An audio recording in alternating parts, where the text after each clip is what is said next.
Hello, welcome to the FemEng Lab. Today we're going to learn how to use the wave generator and the oscilloscope.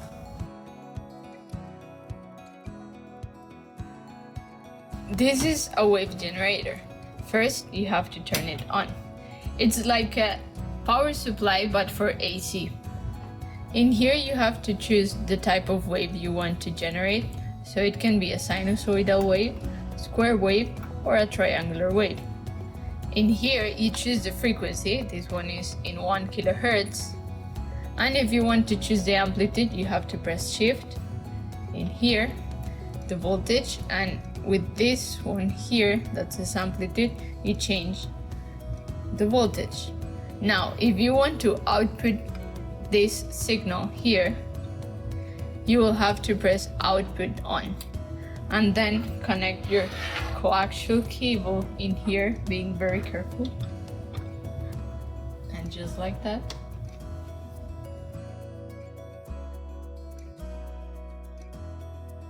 This is an oscilloscope, and we use it for obtaining a graph of the signal that we are generating.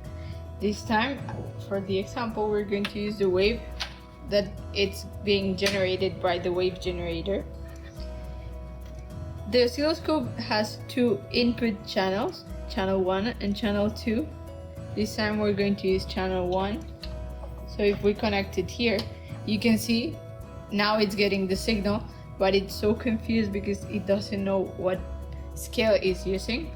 So if you press auto set, it will automatically show you a really nice wave, that it's the wave that we are getting from the signal generator.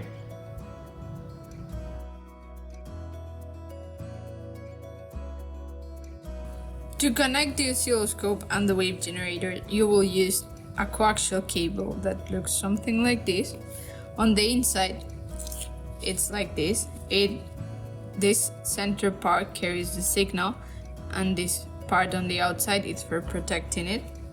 In order to connect it, you have to make sure that these holes are aligned with the bump on the oscilloscope and wave generator, so it will fit. You don't have to do any force, it will just fit. And to secure it, you just turn it. You have to make sure to turn it back when you're getting it out. You don't need to make any force. If you're doing any force, you can damage it, or you're doing it wrong. In the oscilloscope, we can show two different signals by using two different channels. This time, we're not showing anything in channel 2, so we can just get rid of it.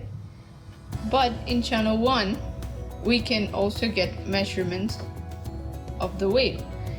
In here, if you press measure, it will show you frequency, period, maximum, peak-to-peak values, but you can also search for a specific characteristic that you're looking for by pressing here, type, mean, peak-to-peak values.